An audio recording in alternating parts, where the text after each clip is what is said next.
You know, after last year's corporate, my wife was always encouraging me, you know. She said, no, you did fine in the corporate. I was a bit nervous. This little guy, hello, sorry. That's nice, eh? Nice background with the people there.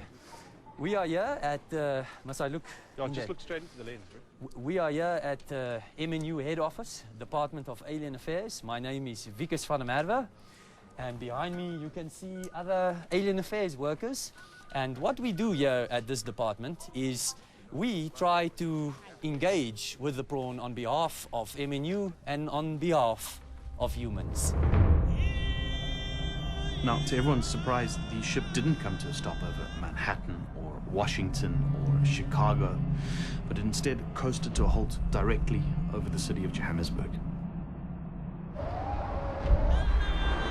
The doors didn't open for 3 months. It just hovered there. Nobody could get in.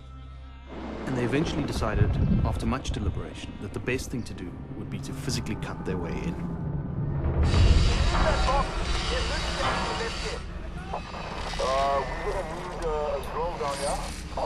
We were on the verge of first contact. The whole world was watching.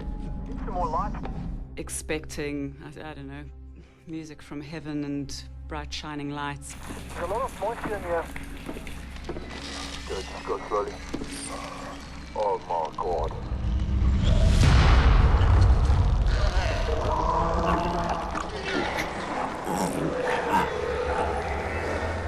The creatures were extremely malnourished.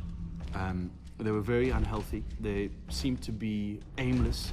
There was a lot of international pressure on us at the time, and the entire world was looking at Johannesburg, so we had to do the right thing. The government then established an aid group that started to ferry the aliens to a temporary camp that was set up just beneath the ship. So what was a temporary holding zone soon became fenced, became militarized, and before we knew it, it was a slum. There's a lot of secrets in District 9.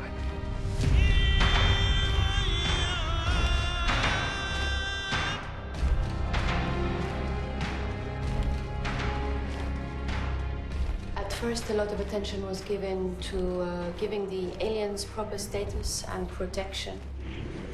They're spending so much money to keep them here when they could be spending it on other things, but at least they're keeping them separate from us.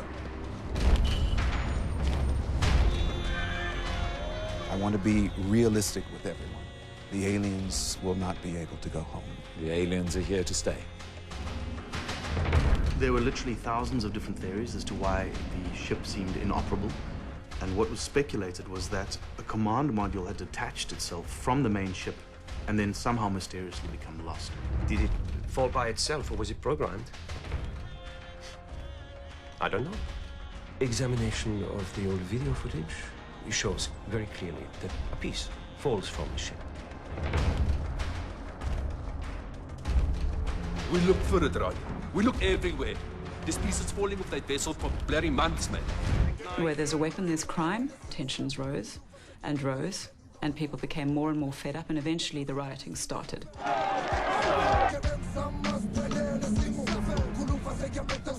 And I think they must fix that ship and they must go. Virus. Kry 'n selektiewe virus, né? Nee die aliens uit.